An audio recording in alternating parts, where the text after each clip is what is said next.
This is, your captain speaking. We're closing in on our destination. It would be fab if you could start getting back to your seats and, fasten your seatbelts. Even though we have tinted windows and no one can see who you're fucking, our airline company reminds you that your ass cheeks are still visible when pressed against the glass. So, don't do that. We'll be landing shortly. Sparks, look, they finally installed the upside-down waterfall. Yeah, we asked for that to be delivered a year ago. By the way, where should I put the Thargoid piano?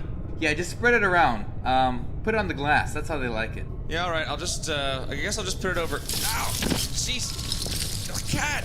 Wait, what the fuck are you doing in there? This is not a place for passengers. Oh, hi. Sorry, just making sure the Orca interior is, up to code. Yeah, you can't fly this thing without the required amount of Greek statues. Well, whatever. Get out and fuck a horse in the lobby or something. I don't care. We're landing soon.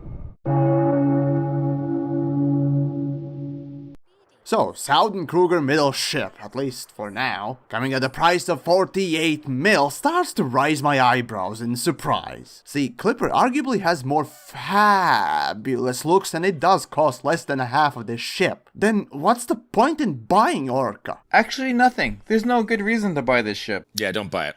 Also, don't enter the space tourism industry. It's, not profitable at all. Yeah, just leave it to us. We love not making money or having any fun. But at least you won't have to rank grind if you wanted to buy this thing. Oh, fuck, right. Well, I guess it's less painful to pick up the space mammal instead of the swag wagon. Space mammal. That's cute. Mars, have you ever showed people what's actually inside this thing? No. Hey, let's talk about the outside. Now, whenever I see this ship float about, I think of the high class and snobbishness. I constantly have this nagging thought that all the plutocrats and other fancy farts are traveling in this thing, gassing each other and smugly laughing at the slaves in the cargo bay. Or maybe they just have a steel cage in there and all of them bet on which slave is the better fighter. Honestly, all this is possible in family-friendly, elite dangerous. Yay! Anyways, the looks. Well, exterior certainly is something neat to look at. Especially the front. Really, I love that part. As for everything else, yeah, no. South Kruger seemed to be really intent on creating very long and very smooth devices, which makes you wonder, what were they developing before ships? Still, it seems to me that they wanted to create a large ship just so they can charge more money for it with least amount spent on it, while still maintaining the facade. Call me cheap or overly utilitarian, but if you were to squish this thing into a cube, it would probably take less space than a medium ship. Oh, and here's another nitpick. If South Kruger calls those pathetic little growths on the side wings, I call my Wang the King Kong. Well, it makes sense a luxury ship would be long and spacious. I mean, you don't show up for an awards ceremony in a mini cruiser. If you're looking for a utilitarian ship, then you probably want to look past cruise ships altogether. Having said that, I would love to see a giant cube version of the Orca. The small winglets are like the ship missed a wing day at the gym. But when you're going really fast through an atmosphere, the smaller the wings the better. Otherwise you'll tear them right off. And it doesn't take much to move a ship at that speed either. The cockpit is fantastic. I love how spacious it is, and for no reason other than it being a luxury vessel. It would be nice to have a table in the back for planetary maps, like old cruise ships had, and it also would be pretty cool if we could change the ambient lighting. Yeah, the panels are neat and kind of remind me of old Star Trek bridges, and the windows make great observation decks. Yeah, the doors look like they're from the set of The Next Generation, which is a plus for me since I'm a huge Wesley Crusher fan. Oh, isn't that cute? What's next? You're gonna smash your head against the brick wall to lose any charisma you have just to resemble that human equivalent of a dumpster fire? I don't get it. What's wrong with Wesley? Right, so here's Wesley. And here's a dumpster fire. It's like I'm seeing double. But anyways, just like with Dolphin's cockpit, Orca's cockpit just does not match the sleek and elegant exterior. And that's a shame, because now the ship really feels cheap, as if most of the budget for it went to making it look pretty from outside, and insides be damned.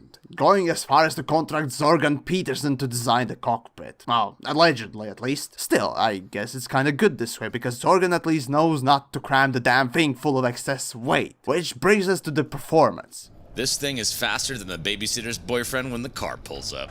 Okay, the thing about flying this ship is using the lateral and horizontal thrusters along with pitch and roll. You can fly this thing as if it had FA off without actually using FA off. Other than smaller ships, nothing can move like an Orca, especially on planetary surfaces. Very low heat for its size and a dream to fly. Its weapons are on the chin of the ship, which makes most combat utterly painful, since you need to be pointing up to get the enemy in your firing arc. But for countering skimmers and installation cannons, it's the best. You can Tokyo drift with the lateral thrusters around the settlement, taking out all its defenses, and then land as if nothing happened. This is also the best getaway vehicle. With its speed, shields, and utility placement, you can boost out of most interdictions. Its cargo space isn't too bad either. I use this ship exclusively for delivery CGs, and I never get ganked. Especially in those where the bad guys are parked outside the station, blasting anyone who comes out. It's just not an obstacle at all. As a frequent passenger on his ship, I can confirm there's probably a better way to doing CGs than deliberately flying at pirates and gankers, but it's true he doesn't get killed. Another thing Mars has is upgraded thrusters and engineered mine launchers, so when he's being chased, there's a chance he can take out their thrusters in one pass. This may not be the best thing at killing other players, but it sure as hell will keep you alive long enough to get the fuck out. Passenger missions. If there's one phrase that would make my skin crawl more than that, it would be only power play. But still, tending to their all little needs just gets to me somehow. Which is also the reason why I invited these two to help me out, as I could not take the frustration alone. Nonetheless, it's interesting to think around this ship, and for one reason or another, I see different scratch marks under most inner compartments where serial numbers should be. Then, it hit me. Fucking South Kruger took Diamondback and Asp Explorers and jammed them together to make this ship. Seriously! Hardpoints from Diamondback, Power Distributor, and other things from Asp, and now every time I see Orca, all I see is Frankenstein's monster with the makeup and tutu being pimped around by South Kruger with insanely jacked up prices. The one thing that's probably good to mention is that Mars uses the boost, like all the time, and the fasten seatbelt sound it makes can really get on your nerves.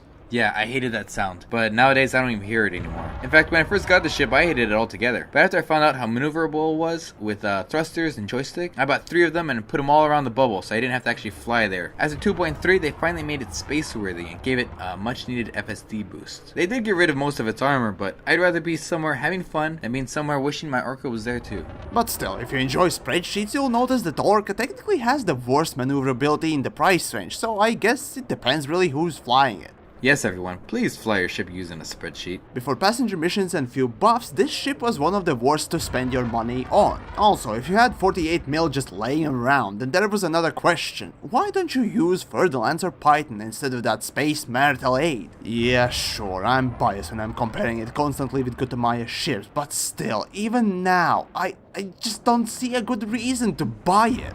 If you don't like luxury passenger missions, or if using lateral and horizontal thrusters along with pitch and roll blows your mind, then yeah, don't buy this ship.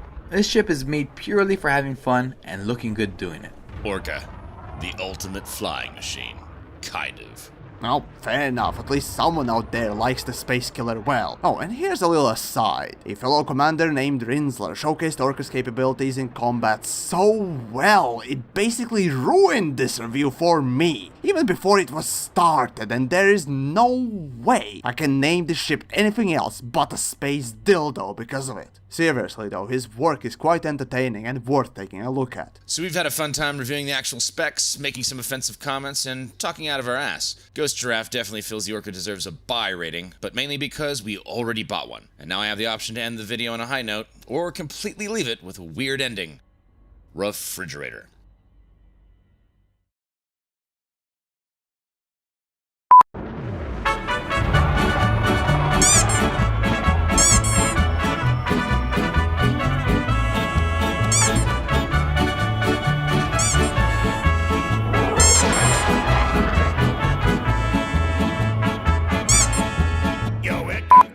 Orca, looking good since 3303. Orca, we all adore a killer Orca. Orca, because fuck you. Didn't know I had the last one.